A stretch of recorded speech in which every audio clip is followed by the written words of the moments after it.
Tervetuloa minun keittiöön. Tänään tehdään perinteinen venäläinen sillisalaatti nimeltään silli turkin alla. Se on klassikko, jota tehdään jokaisessa venäläisessä perheessä jossain vaiheessa, mutta erityisesti uuden vuoden aikaan.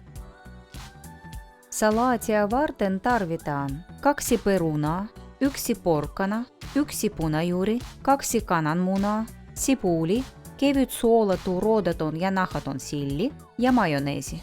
Monet lisäävät salaattiin myös raastettua omenaa, mutta minä en. Keitetään ensin perunat, porkkana, punajuuri ja kananmunat ja kuoritaan ne.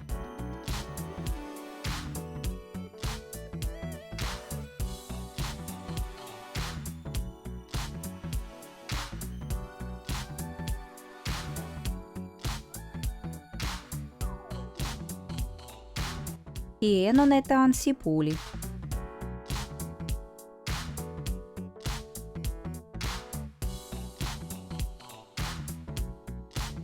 Uhdellaan sipuli kiehuvalla veellä, jotta se pehmenee vähän.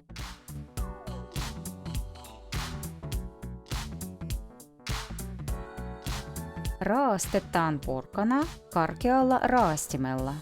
Samalla tavalla raastetaan kananmunat. Mutta otetaan ensin toisesta kananmunasta pois keltuainen koristeeksi.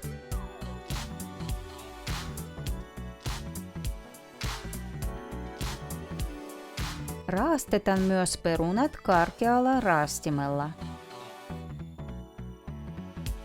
Punajuuri kannattaa raastaa hienolla raastimella, koska siitä tulee salaatin päällimmäinen kerros. Tässä vaiheessa voidaan raastaa myös puolikas omenaa, joka lisätään ennen punajuurikerrosta. Leikataan silli pieniksi paloiksi.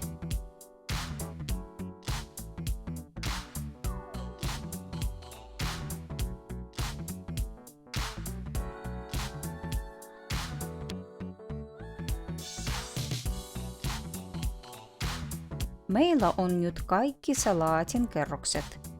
Silli, porkkana, punajuuri, peruna, kananmuna ja sipuli.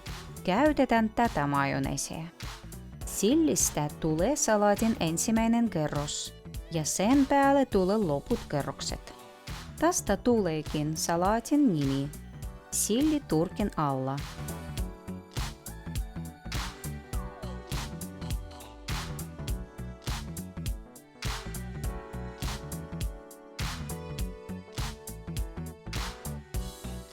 Tasoitetaan kerrokset ja painetaan ainekset tiivisti yhteen.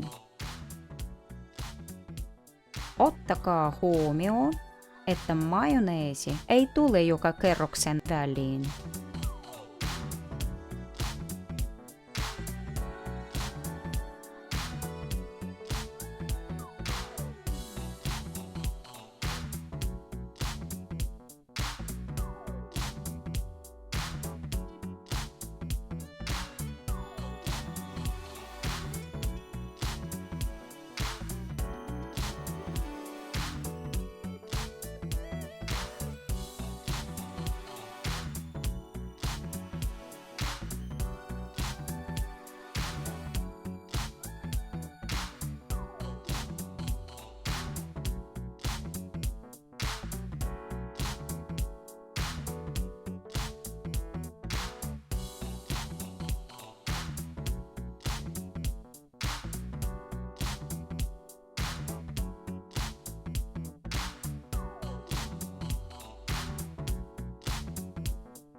Kun viimeinen punajuurikerros on peitetty majoneesilla, ripotellaan päälle raastettu keltuainen.